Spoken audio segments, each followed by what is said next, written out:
I don't think I've ever got addicted to a game that much that I wanted to 100% it. No way.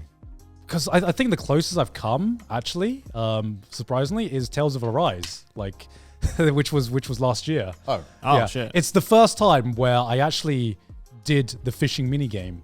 Because you know how every game has a fishing minigame? I was like, what is the fuck? What fucking loser plays the fishing minigame? Yeah. And I'm like, this is actually pretty fucking damn fun, collecting all the fish. But yeah, I mean, recently I've been playing Horizon Forbidden West. I'm like the one fucking person, because everyone's playing Elden Ring right now. And I'm like, I'll get to Elden Ring eventually after I finish Horizon Forbidden West. Yeah. And yeah, I mean, Is there a fishing minigame in that one as well? I don't think there is. I was like, You're like, God, I wish. Can you fish in Elden Ring? I think so. I don't know. We're not like Dark Souls or like Soulsborne. I'd like to think there's fishing. Yeah. In an ideal world. we need a Twitter account to be like, yes, you can fish in Elden Ring. I feel like it's just every JRPG, right, that you can fish. Yeah. Yeah. I don't know. It's like a staple. I don't know how that. Why did that become a trope? Why? Because Japanese people love fishing. Yeah. Do they? Well, they love fish. Okay, they love eating fish. That doesn't They don't necessarily. like catching it though. Yeah. A nation of fishermen.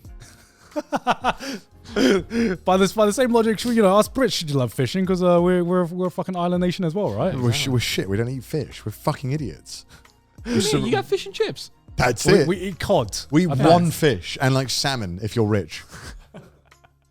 Yeah, why is that? Why is that? Not only why is there a fishing minigame in every JRPG, but why is it that 99% of them have no effect on the main story whatsoever? It'd be pretty shit if you're fighting Sephiroth and you're about to fight him and he's like, sorry, you haven't collected all of the 19 different species of fish. You are not ready to face me. It's like, well, yeah, well, I guess that would be weird. I think I want a JRPG where you're actually rewarded at the final boss. It'd be like no. the mob is like, You've done the fishing minigame? How did you know that sea bream scales were my weakness? You start with like half health. Oh, where's my health bar gone? Well, I know some people who are like deadly addicted to like every fishing minigame in JRPGs. I mean, Alan is that guy. Alan is that guy who boots up Final Fantasy and then he spends like the first 10 hours on the fishing minigame. And then after he gets bored of that, then he actually goes play the game. Alan's that guy who actually does the Mahjong minigame in Yakuza. Because let's be real, every Yakuza player is like, don't mess with us. We don't know how to play Mahjong. Because no one fucking does that minigame in the Yakuza games. Well, isn't like the minigames the main game in Yakuza? Yeah, exactly. Right? Yeah, except Right. the Mahjong minigame, because no one knows how to fucking Well, play that it. is until you come along and play. And then I'm Yakuza, like, let me Joey. show you. Let me show you how to do it. Yeah, how's your Mahjong coming along, Joey? Really good. My addiction is growing. You're speedrunning old Yeah. Asian men. Yeah, I am. I went to a Mahjong parlor for the first time the other day. how was in that? ABC. It's really fucking fun. I mean, like, you know, I think that the general like stereotype of like a Mahjong parlor is like it's fucking dark. It's, you know, Yeah. like smoke is everywhere. Like basically fucking Akagi, right? Yeah, Like, yeah. But like I walk in and I've never seen that many lights on in one room. Like I Right. came in, I was like, oh fuck! It's like it's so bright and like no one's smoking in there. Like a Yeah. lot of really young people as well. Like there was maybe like 2 tables that had, you know, older gentlemen, and everyone else was like around our age. Was it all men? No, surprisingly, like half of them, I'd say like half, maybe 40% were ladies. There were like a couple of tables where it was just 4 ladies, just like sitting around. Right. But yeah, I went in. I went with like one of my childhood friends, because he's been getting into mahjong as well, and he was like, "Oh, we're gonna go to this one in Ebisu." Yeah. And I was like, "Why this one in particular?" And he's like, "Oh, the fried rice here is fucking lit." And I was like, "So we're gonna go play mahjong, or are we gonna go for the fried rice?" Fried rice with the... Yeah, Oh, wow. you can order food there. And to be honest, probably some of the best fried rice I've had in Japan Nice. while playing mahjong. Yeah. I believe it. It feels like the kind of place where you get a weirdly good meal. Yeah. Well, I wonder, where did Mahjong get this image of it being like a game for old guys or old people? Because it's always old people playing it on like the street and like betting normally. Is it? I never see that. Like normally, like my entire assumption. image of Mahjong comes from media, basically. Because before moving to Japan, I'd never seen anyone play Mahjong. I know you're getting this, right? POV, you're watching a movie, right? It's a spy movie. Let's say a spy movie or any kind of movie. They're undercover in Indonesia. let's say. Yeah. Do they play Mahjong in Indonesia? Yeah, Southeast Asia is pretty popular. All right, so they're playing let's say they're in Indonesia on a mission. Yeah. Oh no, their cover's been blown. We've got to start running through buildings. Yeah. Charging the one building. Oh, it's a food store. Chicken everywhere. Running the next room.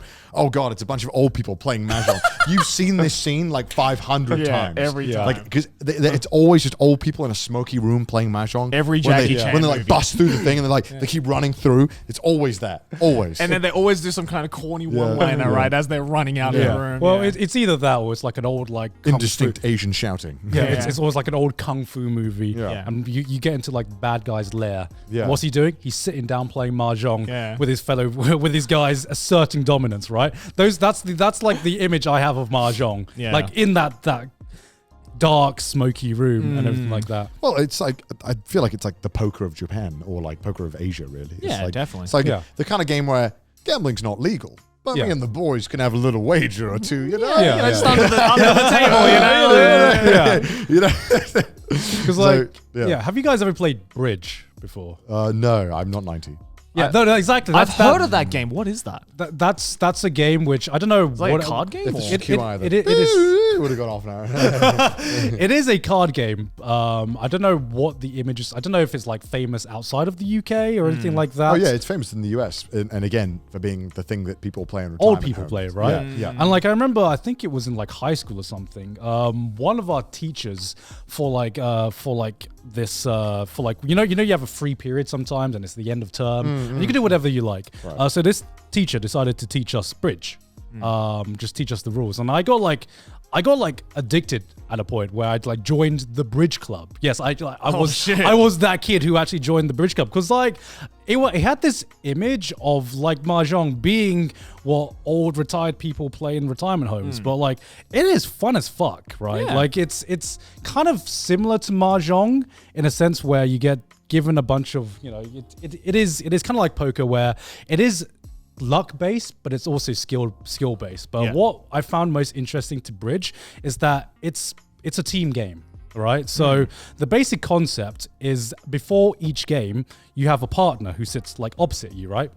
And you basically have to make a bet on how many points you'd be able to get in the hand you're about to play. So you're like kind of communicating with your partner and communicating and trying to like assess what everyone has by the bets that they're placing. And I thought that was like, I think that's like super genius. It's basically like Uno, but before the Uno game starts, you have to try and guess what everyone else has. You're working in a Right. team. Cool. And to me, I wanted to talk about it because like bridge has this image of being a boring game that old people play, but I think it's like interesting as fuck. And I haven't played bridge since I was in school, when I was in bridge club. But yeah, I got super addicted for a while because I think it's a genuinely fun game. Well, And it's the same with Mahjong, right? It was like I before I started playing it, I was like, no, I'm not gonna get into this. Like this is what my grandma was into. Yeah, right? yeah, It's yeah, like, right. but then when you actually start playing it, you realize just how like intricate it is, and it's not just like a fucking Well, I don't think it was an old people thing. I think it was like a really complicated thing. Yeah, but Yeah. it's interesting though how even something like Mahjong, which is a very complicated, like deep, and very like mind intensive game, is associated with old people. Yeah, When yeah. If you look at like the pro scene, for example, like most people are like dudes and chicks Well, in their yeah, I 20s. mean, of Yeah, course, yeah. of course. I mean, it's like it's like chess in the parks in New York. It's like, Yeah. all the old dudes are playing it, Yeah. but Yeah. it's the young people who are the It's best. a in the world. PR thing, right? When Yeah. are we gonna get like a Twitch category? Everything's a branding issue with Yeah, you, isn't yeah. it? 'Cause Garth? Nothing can't be fixed with a bit of branding and PR. Yeah, remember like literally just 2 years ago where chess had the same thing, and then suddenly chess had a fucking second renaissance with the explosion it's had on Twitch, and now it's seen as like this cool thing. That, Mahjong's next. Mahjong's I'm gonna next. call it. Mahjong is next. You know what I want to learn? VTubers are already on that shit. Yeah, yeah. know? That's the secret. We need to get the VTubers to all start Yeah. playing the it. Japanese VTubers have been on that shit for so long. Yeah, right. Yeah. I think, weirdly, chess is one of those sports where when you look at it on paper, it just shouldn't be a spectator sport. Yeah. Like everything about it makes it almost a bad spectator sport. There's Yeah. long gaps in between moves. Yeah. It's not that engaging. Yeah. Storylines are a little harder to Yeah. get across. And it's visually not that exciting. It's you look at a board for like 15 minutes at a time. If you're lucky, they'll make a move every 15 minutes in the World Championship. But somehow, I think just out of pure like being a very solid and ubiquitous game, it's managed to somehow carve a good niche and a pretty strong one. Yeah. But also chess has also had great success by having the branding of being the smart man's game.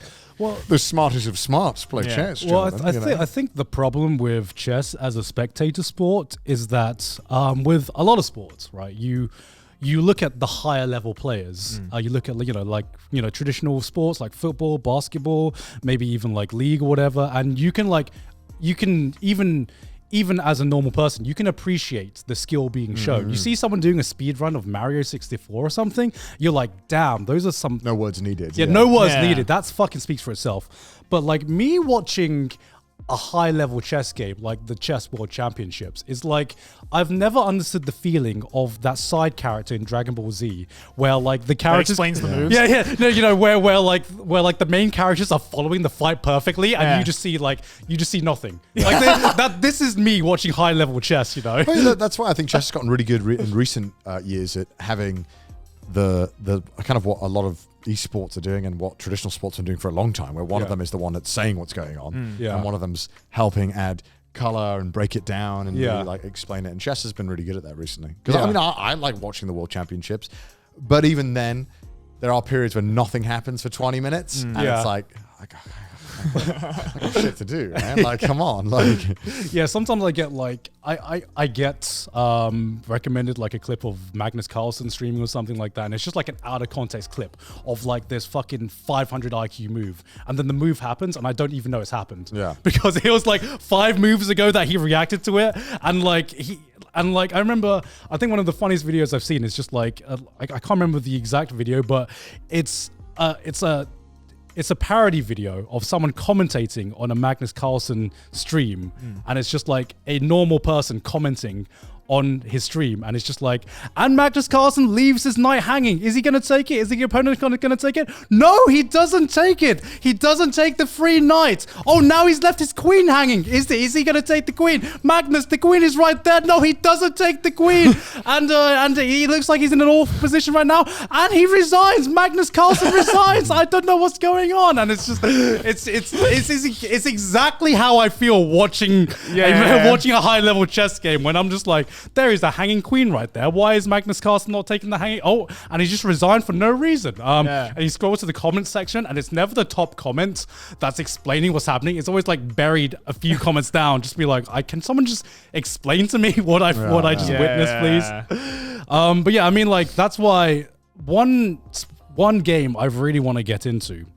It sounds super interesting. It always looks super interesting to me, but I'm fucking terrified of possibly getting into is Go. Go seems to me like that is just like, chess is complicated by itself. Go, to me, even just the concept of Go, it seems like viewing a bottomless pit that you cannot see, like, you cannot see the end of. My granddad was into Go, and he was like really good at it, and he tried to teach me when I was in high school, and I was like, I don't know what the fuck is happening here. I know you're showing me the ropes like really nicely and kindly, but like, all I'm thinking is, ooh, black and white stones.